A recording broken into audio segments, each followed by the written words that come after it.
ჩემო ძვირფასო მაყურებლებო და მსმენელებო, მე ეკასუხიშვილი ვარ და კვლავ დაგიბრუნდით გადაცემა ნეომედით. მსოფლიო მოსახლეობის 10%-ს აღენიშნება ეს დაავადება. დაახლოებით 850 მილიონი ადამიანი შეწუხებულია ამ დაავადებით. სხვადასხვა სახის პრობლემები უჩნდებათ, ძალიან შეწუხებულები არიან.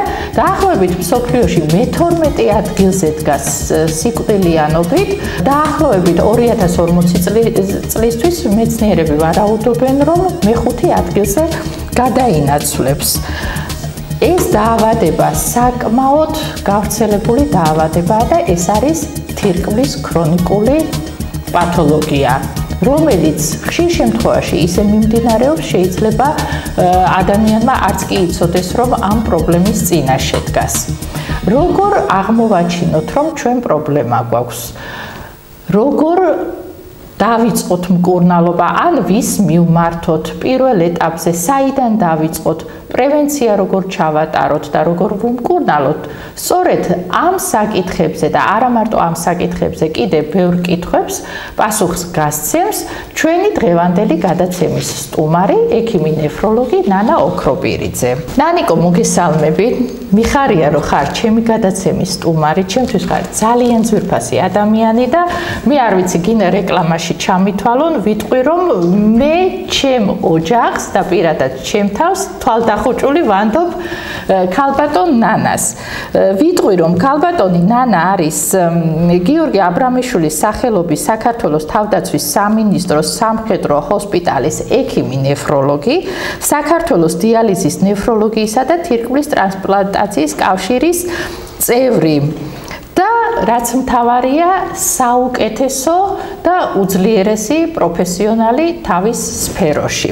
მოგესალმებით, დიდი მადლობა მოწვევისთვის თქვენ და ჩვენს მაყურებელს და მინდა მოლოცვით დავიწყო. დღეს 13 მარტია, ეს არის თირკმლის მსოფლიო დღე, რომელიც 2006 წლიდან დააარსეს თირკმლის საერთაშორისო ასოციაციისა და ფონდების ხელმძღვანელებმა და დღეს დღეისობით ეს უკვე მსოფლიოს 100 ქვეყანაში აღინიშნება და მათ შორის ვართ ჩვენ საქართველო. წლების მანძილზე აღინიშნებოდა ყოველთვის ეს დღე ყოველწლიურად მარტის მეორე კვირის ხუთშაბათს. ნუ დღეს ხუთშაბათია, 13 მარტია. ანუ ცოცხალი გრაფიკით არის ეს. კი, და რომდესაც მოუწევს ყოველი წლის მარტის მეორე ხუთშაბათი, ეს იყო და არის თირკმლის მსოფლიო დღე, მაგრამ წელს ჩვენ ნოვაცია გვაქვს. ფირმა სეტონდას სპონსორობით ახალი ნოვაცია წამოვიწყეთ. ჩვენ ეს დღე გავხადეთ კვირეულად და უკვე პირველივე ხუთშაბათს ჩვენ გქონდა შეხვედრა რეგიონში სხვადასხვა დარგის სპეციალისტებთან, როგორიცაა ოჯახის ექიმები, კარდიოლოგები, ენდოკრინოლოგები, ქვემოთ ჩვენ ვისაუბრებთ თირკმლის ქრონიკულ დაავადებაზე და მივხვდებით, რატო იყო ეს სამიზნე ჯგუფი შერჩეული და მათი თანდასწრებით მოხდა ამ დღის მნიშვნელობაზე საერთოდ პოპულარიზაცია ამ დღის და ეს დღე აი ამ მიზეზებზე, კერძოდ ეს მიზეზები ის არის, რომ თირკმლის ქრონიკული დაავადება მსოფლიო გლობალურ გამოწვევად რჩება არაეპიდემიოლოგიურ დაავადებათა შორის თავისი გავრცელების მხრივ და იმ მხრივ, რომ მას არ აქვს სპეციფიური კლინიკური ნიშნები, მხოლოდ თირკმლის დაავადებისთვის დამახასიათებელი, რომ ადამიანმა ამოიცნოს და არ აქვს ტკივილი. რამე აქციაც ხო არ ჩაატარეთ ისეთი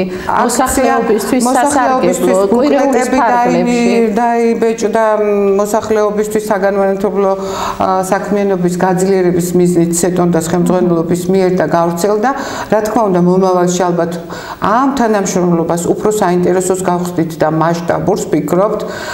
კარგი ტანდემი შედგა თირკმლის ნეფროლოგთა ასოციაციასა და სეტონდას შორის, ნეფროლოგებს შორის და ვფიქრობ მომავალში გაცილებით უკეთესი და ფართომასშტაბიანი საგანმანათლებლო და თუნდაც სამეცნიერო კამპანიას დავიწყებთ, რაც ძალიან მნიშვნელოვანია და რაც ძალიან აკლია ჩვენს მოსახლეობას იმისთვის, რომ მოხდეს დროული გამოვლენა თირკმლის ქრონიკული დაავადება და რამდენად სერიოზულია და რა სიმპტომებია ჩვენ შემდგომში.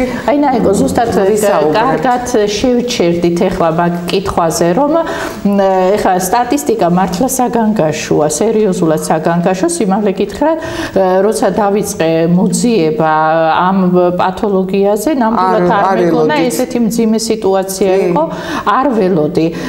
მაინტერესებს, აი რა სიმპტომები, რა კლინიკური ნიშნები ვლინდება, რას უნდა მიაქციოს ადამიანმა ყურადღება და საიდან ვიწყებთ? აი პირველი ნაბიჯები დაუშვათ რაღაცა პრობლემის აღმოჩენის შემთხვევაში. აი სწორედ იმიტომ არის მნიშვნელოვანი თირკმლის ქრონიკული დაავადების შესახებ საგანმანათლებლო მოქმედების და მუშაობის გაძლიერება, რომ ამ დაავადებას არ ახასიათებს რაიმე სპეციფიური კლინიკური სიმპტომები და ნიშნები, რომ ადამიანი მიხვდეს მას თირკმლის ქრონიკული დაავადება დაეწყო.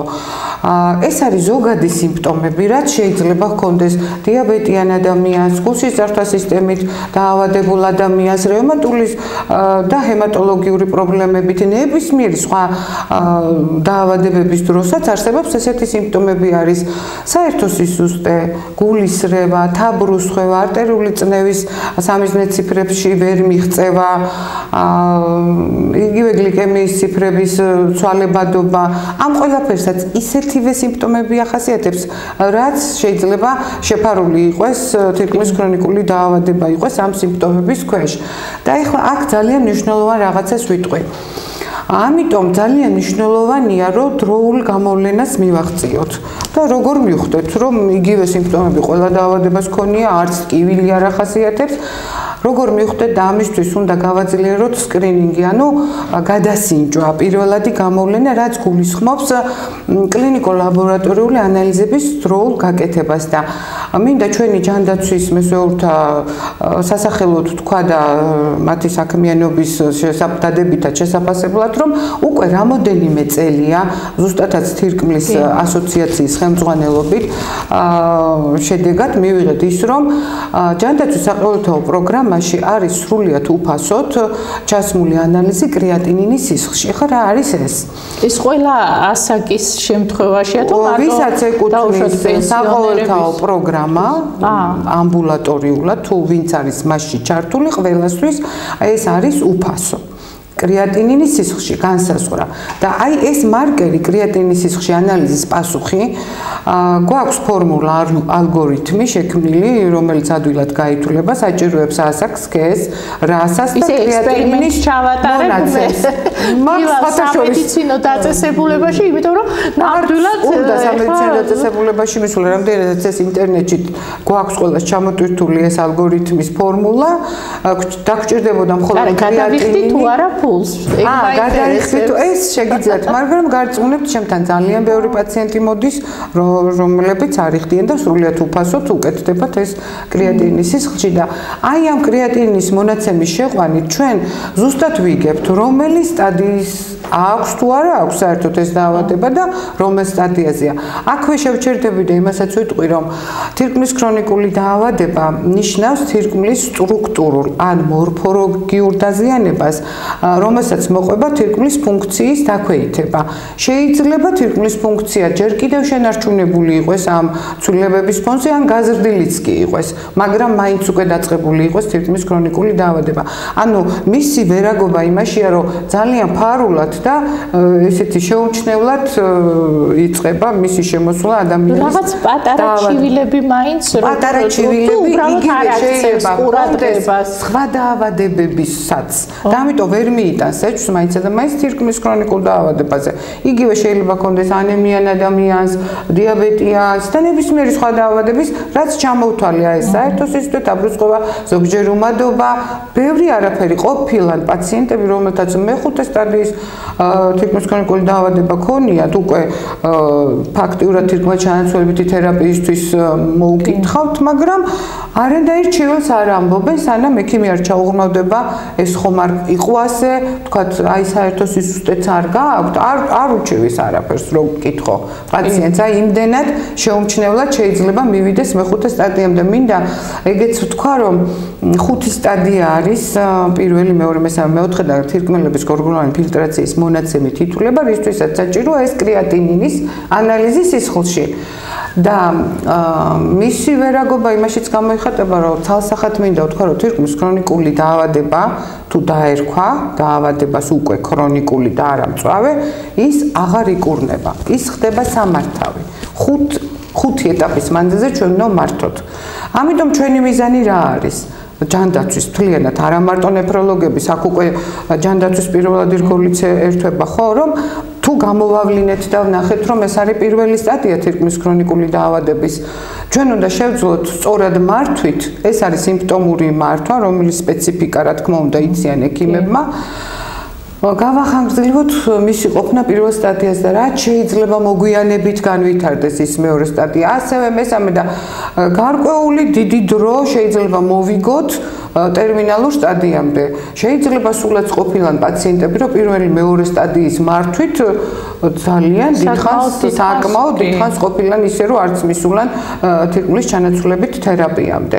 არის თუ არა მიზეზი დაუშვათ ეს ქრონიკული დაავადება გაუჩნდეთ შემდეგ ჩამოუყალიბდეს, აი ვისაც აქვს თუნდაც კენჭოვანი დაავადება, ან დიაბეტი, ან რაღაცა სხვა ისეთი პათოლოგიები. ანუ რისკ ფაქტორს წარმოადგენენ ფაქტორებსაც ეთქვით ახლა და პირველ რიგში წეგან წამოვიწყეთ და ვერ დავასრულეთ თირკმლის ქრონიკულ დაავადების განმარტებაზე ვსაუბრობდი. ეხლა მინდა ვთქვა იმ შემთხვევაში ქვია თირკმლის ქრონიკული დაავადება ამცვლილებებს სტრუქტურულს და ფუნქციურს. თუ უკვე ეს სიმპტომები და ეს მაჩვენებლები გრძელდება 3 თვე და შემდეგ 3 თვემდე მას შეიძლება მწვავე ან დაუზუსტებელი ვუწოდოთ. ანუ 3 თვემდე გამოვლენილ ამცვლილებებს შეიძლება ფინალი ჰქონდეს აღდგენა თუ ის მწვავე იყო, თუნდაც იმ მწვავე პერიოდში ჰემოდიალიზის სეანსებიც რომ დაგჭირდეს.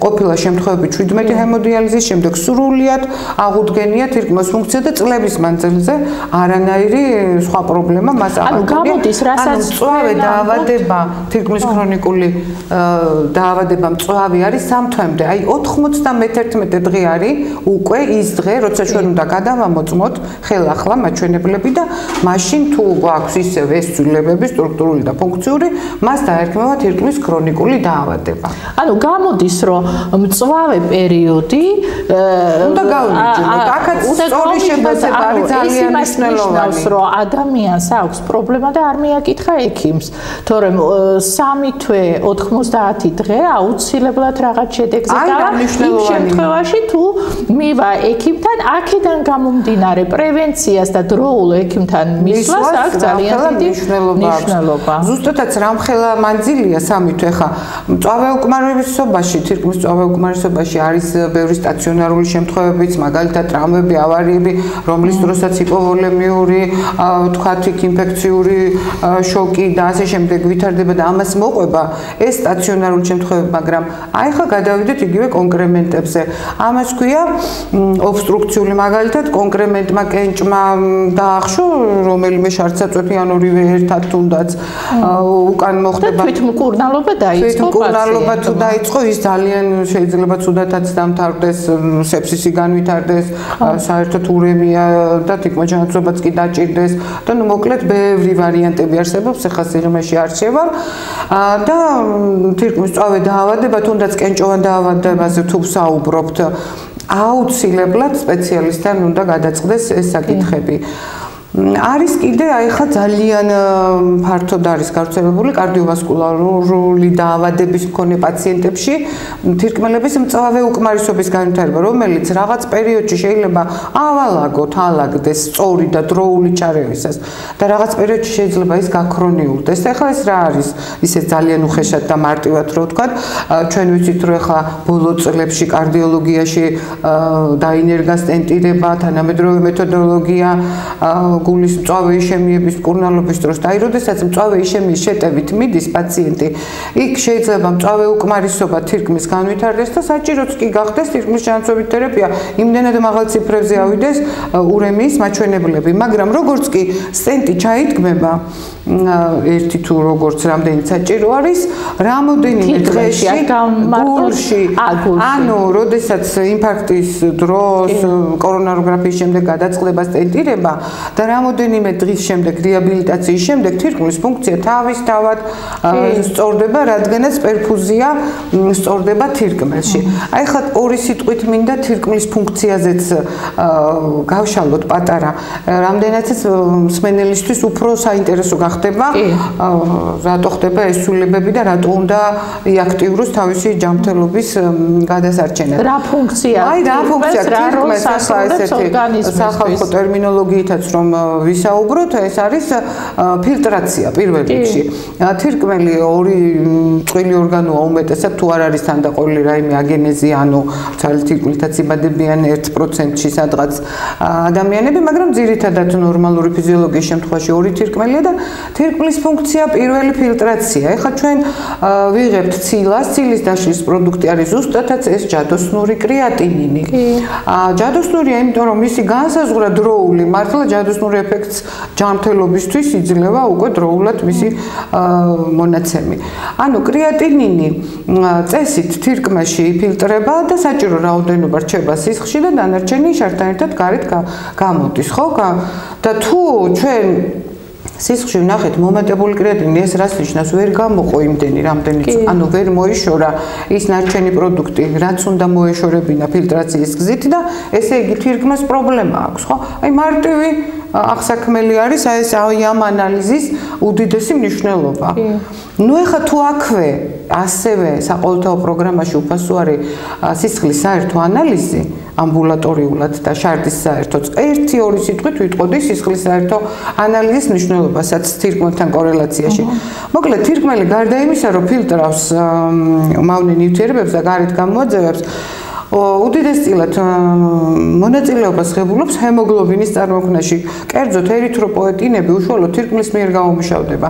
თუ ერითროპოეტინი არ გამომუშავდა, შესაბამისად ჰემოგლობინი ვერ წარმოიქმნება იმ რაოდენობით, ბევრი კომპონენტი მონაწილეობს, მაგრამ მათ შორის რამდენიც საჭიროა და გვექნება ეგრეთ წოდებული ანემია.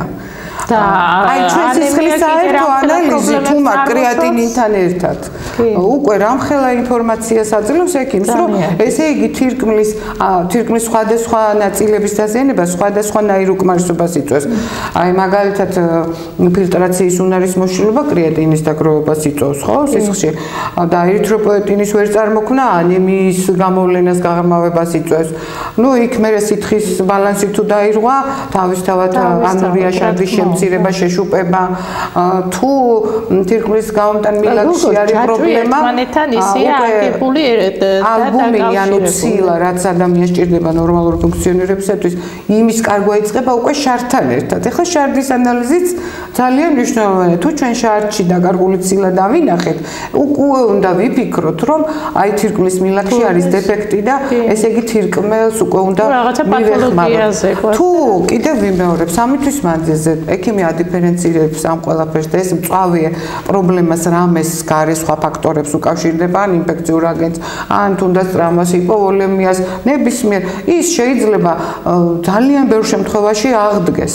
ვირუსმა ბაქტერიებმა შეიძლება ინფექციური დაავადებების დროს არის თირკმლის მწვავეუკმარისობა და ბევრი შემთხვევები შემიძლია ჩამოვთვალოთ ჩემი პრაქტიკიდანაც, რომ აღდგენილა სრული გაჯანმრთელებით. და თუ დარჩა ეს ცვლილება, იმას უკვე უნდა სწორი მართა რაზეც წეღან ვისაუბრეთ, რომ ჩვენი სიცოცხლის ხანგრძლივობა გაიზარდოს და ცხოვრების ხარისხი დარჩეს ხარისხიანი თირკმლის ქრონიკულ დაავადებასთან ერთად. ეხლა ძალიან შემაშინებლად ნუ დავთრგუნავთ მოსახლეობას, რამდენადაც თირკმოჩანაცვლებით თერაპიაში წლებია უკვე მუშაობ. ანუ მე ახლო ურთიერთობაში ვარ ჰემოდიალიზზე მყოფ პაციენტებთან. ეს დიალიზი ცოტა მოგვიანებით ვილაპარაკებს. შენარჩუნებული ცხოვრების რა თქმა უნდა, დიალიზი ცოტა მოგვიანებით ვილაპარაკებს.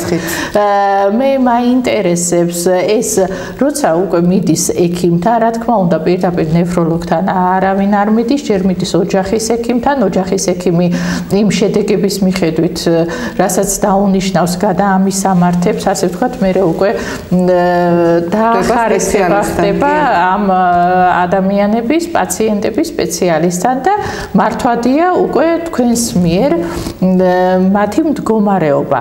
მაგრამ მანამდე რას ვაკეთებთ? პრევენციას როგორ რა ფორმით გასაგებია ჯანსაღი ცხოვრების წესი, დაუშვათ სწორი კვება, მაგრამ არ გამოდის ეს, არანაირად არ გამოდის თეორიულად ყველაფერი ვიცი. მაგრამ აი იმ ადამიანებისთვის თუნდაც ჩემნაირი ადამიანებისთვის, რომლებიც საკმაოდ დაკავებულები ვართ და რაღაცა კი ვიცით, რომ უნდა დილით ავდგეთ, ვივარჯიშოთ, ან საღამოს ვირბინოთ, სუფთაჰერთ, კვებითაც ისეთი თემაა მთელი დღე სამსახურში რო ხარ, თლაც სწორი კვებით ვერ იკვებები. რა გავაკეთოთ ამ შემთხვევაში? ხო, ეხლა ჩვენ რისკ ფაქტორები უნდა შევაფასოთ თირკმლის ქრონიკული დაავადების განვითარების პირველ რიგში ისევ სტატისტიკას მივადგები და ვიტყვი, რომ დიაბეტით დაავადებულ პაციენტთა 50%-ში ვითარდება თირკმლის ქრონიკული დაავადება და ესე იგი ოჯახის ექიმებზე ქონდა საუბარი, მათ აქცენტირებულად გამოვლინებაზე ძალიან აქტიურად უნდა იმუშაონ, ანუ ყველა დიაბეტიან პაციენტს რუტინაში უნდა ჩაუსვან ეს ანალიზი, რაზეც ვისაუბრეთ, რომ გამოვავლინოთ პირველ რიგში. და რა თქმა უნდა, მერე სიმპტომური კვება. დანარჩენ სხვა სტატისტიკას იქ 20-23%-იანი კარდიოვასკულარული დაავადება, რევმატული, ესეც მნიშვნელოვანია, ჰემატოლოგიური 3% არის თანდაყოლილი აუტოსომური პოლიკისტოზი და 1% არის ზოგადად ეს წეღანაც ვახსენეთ თირკმლის აგენეზია და სხვადასხვა თანდაყოლილი დაავადებები. ეხლა გადმოვედით ცხოვრების ჯანსაღ წესზე. რას გულისხმობს? ნუ პირველ რიგში სასურველია რა თქმა უნდა არ მოვიხმაროთ ნარკოტიკი და თამბაქო. პირველი უნდა ავგზავნოთ თამბაქო და ნუ ნარკოტიკი ზოგადად ფართო ხო. და ბატონო კვების მხრივ სწორად უნდა მოვიხმაროთ. აი აქვე კიდე შეგახსენებდით თირკმლის ერთ ფუნქციას ჩვენ ვისაუბრეთ გამფილტრო ფუნქციაზე, ანემიის წარმოქმნაში რა მნიშვნელობა აქვს და თირკმელი ინარჩუნებს მუდმივ გარემოს ორგანიზმში. ანუ როგორი უნდა იყოს სისხლის სტუტიანობა pH-ში, რამდენი კალიუმი უნდა იყოს მასში, რამდენი ნატრიუმი უნდა იყოს მასში. ამიტომ უმარილო კვებას როდესაც ვიძახით, ეს არასწორია. თირკმლის პათოლოგია მარილი აღარ უნდა მივიღოთ. საერთოდ არ მივიღოთ მარილი ესეთი რამე, იმიტომ რომ ჩვენ ხო ვთქვით, რომ იმ მუდმივ მჟავატუტოვან წონასწორობას რომ ვუძახით, თირკმელი ინარჩუნებს და მაშინ ნატრიუმიც გვაქვს, კალიუმიც გვაქვს. ანუ აქ არის ლაპარაკი სტადიების მიხედვით. დიეტა მაგი და 7G არის 7A და 7B. ანუ სტადიების მიხედვით, სადაც მარილის შეზღუდვები კარგად რომ გამარგოთ მოსახლეობის. ანუ რომლებიც ვერ მოიძიებენ ამ დანობრილ დიეტებს. თუმცა მე დიდი სიამოვნებით დავარიგებდი ამასაც ოჯახის პირველად ჯანდაცვის გოლებში, რომ ნებისმიერ მოსულ პაციენტს ეს გაატანონ და გადახედონ და წარმოდგენა ქონდეთ, მაგრამ ეხლა გასაგებენაზე ვიტყვი, რომ 2-3 გრამი მეხუთე სტადიის პაციენტს აუცილებლად ჭირდება. დღის განმავლობაში ეს არის ქართულ ხალხურად ერთი მწიკვი. ერთი მწიკვი მარილი. ეს შეიძლება მოიყაროს ერთჯერადულ უფაზე, ან ჭამოს მარილიანი პური, გარკვეული ოდენობა წყალში. ანუ ეს ერთი მწიკვი მარილი უნდა გაანაწილოს მთელ დღეზე 24 საათზე. ეს ტერმინალური უკმარისობის პაციენტმა და დაჩეხება წინა სტადიებს უკვე არის 3-4 დასაშვები დღიური. დანარჩენი ეხა ჭარბი მოხმარება, რა თქმა უნდა, არ არის სასურველი, არ არის სასურველი დამარილებული დაკონსერვებული, შებოლილი და რა თქმა უნდა ღორის, ცხვის, ცხიმი, ხო, ჭარბი რაოდენობით და გარკვეული კალორიული ბალანსის დაცვაც არის საჭირო. გორში იყოს აი ეს მომსახურება, ეს არის უდიდესი ფუფუნება, იმიტომ რომ ეს არის ძალიან პრობლემური პაციენტები არიან ესენი, რომელთათვისაც ეს გადაადგილება ერთი კიდე დამატებითი მძიმე მდგომარეობა იყო თავის დროზე, როცა უხდებოდათ თბილისში, ან მახსოვს ქუთაისში, ბათუმში, სადაც იყო ამის შესაძლებლობა სიარული. რა მდგომარეობა ეხლა თქვენთან რამდენ პაციენტზე გაქვთ, ანუ გამტარიანობა რამდენია წლის განმავლობაში და რა შედეგზე გადიხართ? ანუ ხშირ შემთხვევაში აქვთ აი როგორი წარმოდგენა იცით პაციენტებს, რომ დიალიზი რო დაენიშნა, მორჩა ის უკვე ელოდა ელოდება სიცოცხლის დამთავრებას. თქვენ რა რჩევებს მისცემდით? 2008 წელს გაიხსნა დიალიზი, ომის შემდეგ ეს ძალიან დიდი მიღწევა იყო ქალბატონი ირმა ჭოხონელიძის აქტიური მონაწილეობით. თავიდან ყავდა უბრალოდ 12 პაციენტი, შემდეგ გაიზარდა კონტინგენტი. და ეხლა გამტარია ახლა 80 პაციენტია. ეს წლის განმავლობაშია 80 პაციენტი თუ წლის განმავლობაში ამ პროგრამას აქვს სტატუსები, მაგალითად სტუმრის სტატუსი. გორის პაციენტ შეუძლია ზაფხულში წავიდეს და ქობულეთში მიიღოს იგივე სერვისი, ბათუმში ან ბორჯომში და ამიტომ მოძრაობა არის გარკვეული რაოდენობის, მაგრამ ძირითადი ჩვენ მეტი რესურსი არ აქვს. 80-ზე ზემოთ სურველი როც მოვიდეს, უკვე ვეღარ ვაკმაყოფილებთ. აი ადამიანური რესურსი თუ ყოფნით.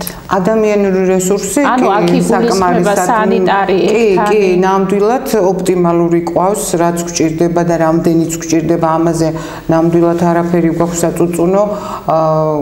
ყავს 5 მედ და 2 დამხმარე, 2 სანიტარი, ისე რომ ტექნიკოსი ძალიან საინტერესო იყო ყველაფერი.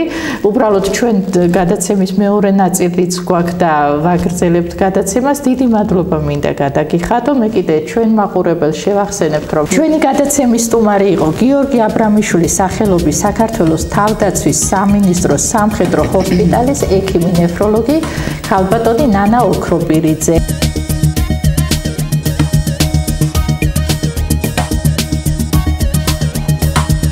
ვაგრძელებთ გადაცემას. მე ეკა სუხიშვილი ვარ, გადაცემა ნეომედით. ეს გადაცემა შეგიძლიათ ნახოთ ნეო-ტივ G-ზე. ჩვენი გადაცემის მეორე ნაწილის სტუმარია ქალბატონი მაია მეუნარგია, კომპანია სეტონდას წარმომადგენელი და ხელმძღვანელი საქართველოში. მოგესალმებით ქალბატონო მაია, დიდი მადლობა რომ ხართ ჩვენი გადაცემის სტუმარი.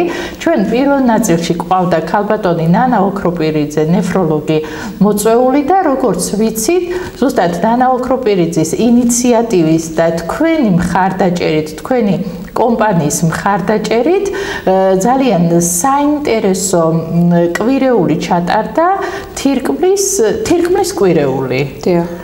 იმიტომ რომ ძალიან ისეთი ბევრი პრობლემებია, ასე ვთქვათ, მზარდობაშია ეს თირკმლის ქრონიკული დაავადება, უამრავი პათოლოგიები არსებობს, სიკვდილიანობა საკმაოდ არც თუ ისე დაბალია და აქედან გამომდინარე, რას ემსახურება ეს კვირეული, რა მიზნები ჰქონდა და როგორ შედეგზე გახვედით? დიდი მადლობა ქალბატონო ეკა პირველ რიგში სტუმრობის მოწვევისთვის. მივესალმები თქვენს მაყურებელს.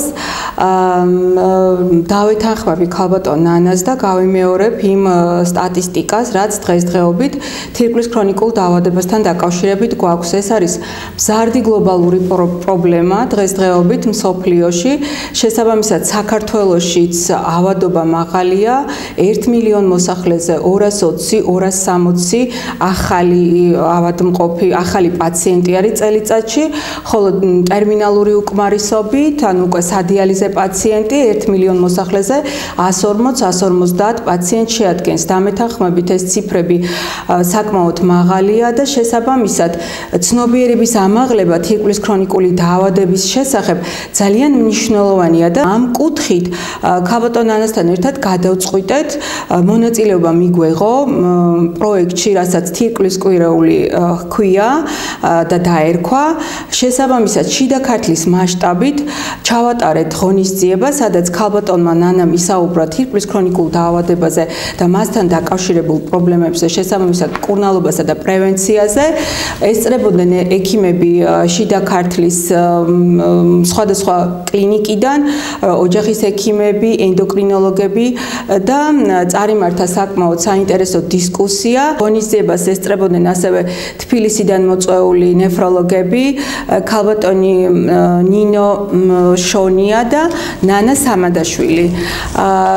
შესაბამისად მოხდა გამოცდილების გაზიარება ჩვენი კომპანიის ერთ-ერთ პრეპარატთან, ლიფსელონის გამოყენებასთან დაკავშირებით თირკმლის ქრონიკული დაავადების დროს და ეს როგორც ვიცი ახალი პრეპარატია. მიუხედავად იმისა, რომ 1 წელია დიდი დრო არ არის, რაც ბაზარზე ვართ, ჩვენ აქტიურად ვცდილობთ ყველა იმ ღონისძიებებს ქორწინებაში მივიღოთ მონაწილეობა, რომელიც ამ თითქმის ქრონიკული დაავადების ცნობადობის ამაღლებას ემსახურება. ერთი წელია საქართველოში ხართ თორე კომპანია ესპანეთში დიდი ხანია კომპანია რაც არსებობს 2012 წლიდან და კომპანიამ თავისი სიტყვაც თქვა, ჩვენი კომპანიის ერთ-ერთი პრეპარატი არის ტუტუკონი, რომელიც ძალიან ცნობილია ჩვენი მოსახლეობისთვის და ძალიან მალე დაგვიბრუნდება.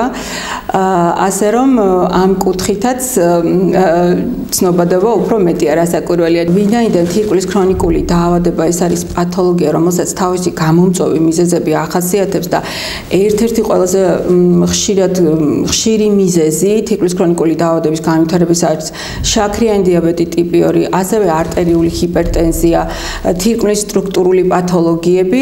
ჩვენ ჩართული ვართ სხვადასხვა სპეციალისტებთან აქტიურად და ჩვენი მიზანი არის ის საგანმანათლებლო აქტივობები, რაც თუნდაც მოსახლეობის ცნობადობის ამაღლებას ემსახურება, როგორც კონკრეტულად თირკმლის დაავადების მიმართულებით, ასევე მისი გამომწვევი მიზეზების, იმ დაავადებების ცნობიერების ასამაღლებლად მკურნალობისთვის თუ პრევენციისთვის, ჩვენი მიზანი არის, რომ ჩავერთოთ აქტიურად ესეთ პროექტებში, მხარი დაუჭიროთ სხვადასხვა პროფესიულ ასოციაციებს და შესაბამისად ამ კუთხით ვემსახუროთ პაციენტების ჯანმრთელობის მდგომარეობის გაუმჯობესებას. სხვათა შორის ძალიან კარგი იქნება, იმიტომ რომ წლების განმავლობაში აი ასეთი პრევენციული მუშაობები, მით უმეტეს ცნობიერების ამაღლება მოსახლეობაში, მით უმეტეს ჩვენი რეგიონი მაინც ასე თუ ისე რთული რეგიონია მოსახლეობის თვალსაზრისით იმ მხრივ, რომ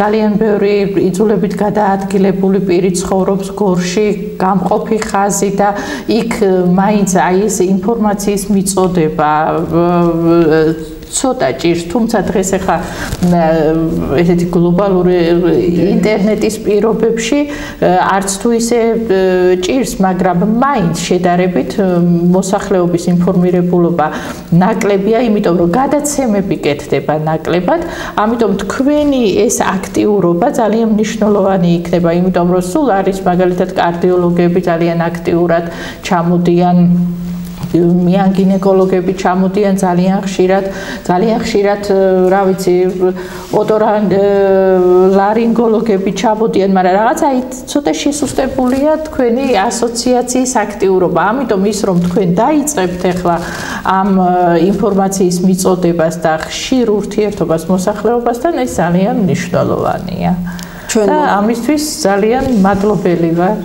დიდი მადლობა თქვენ და ჩვენი ამოსავალი წერტილი რასაკვირველია უპირველესად ექიმების, ეს არის პაციენტის ჯანმრთელობა, პაციენტის კეთილდღეობა და მოგეხსენებათ საუკეთესო ექიმები ახორციელებენ დაავადების პრევენციას. ამიტომ ჩვენი მიზანი არის სწორედ ის, ასევე რომ აქტიური მონაწილეობა მივიღოთ პრევენციის მიმართულებით და შესაბამისად მერე უკვე როცა მკურნალობის საჭიროება დგება, რასაკვირველია ამ შემთხვევაში ჩვენი ექიმები თავდაუზოგავად შრომობენ და იღწვიან იმისთვის, რომ პაციენტის სიცოცხლის ხარისხი გაუმჯობესდეს. თქვენი ორგანიზაციის სამომავლო გეგმები რა იქნება?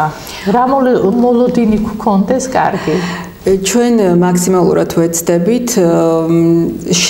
საჭირო მხარდაჭერა განვახორციელოთ, როგორც თირკმლის ქრონიკული დაავადების ცნობადობის ამაღლების კუთხით, ასევე იმ გამომწვევი დაავადებებისა, რომლებიც ძირითადი მიზეზია თირკმლის ქრონიკული დაავადების განვითარების, მაქსიმალურად აქტიურად ვიქნებით ჩართული და უკვე გეგმავთ სამომავალ პროექტებს და ძალიან დიდი იმედი მაქვს, რომ მომავალი საინტერესო თანამშრომლობა გაგრძელდება და კარგი შედეგებიც გვექნება ცნობიერების ამაღლების კუთხით. წარმატებებს გისურვებთ ძალიან კარგ და მნიშვნელოვან საქმიანობაში. ვიმედოვნებ, რომ შემდგომში უფრო ხშირად ჩამოხვალთ ჩვენ რეგიონში და განსაკუთრებით უფრო ხშირად ესტუმრებით ჩვენ სოფლებს და უფრო ხშირად კიდე გამყოფ ხაზთან მდებარე სოფლებს. დიდი მადლობა ძალიან საინტერესო ინფორმაციისთვის და თქვენ წარმომადგენლობას ასეთი კარგი საქმიანობისთვის. მე კი ჩვენ მსმენელს და მაყურებელს შევახსენებ, რომ გადაცემის მეორე ნაწილის სტუმარი იყო ქალბატონი მაია მეუნარგია, კომპანია სეტონტას პროექტის წარმომადგენელი და ხელმძღვანელი საქართველოში.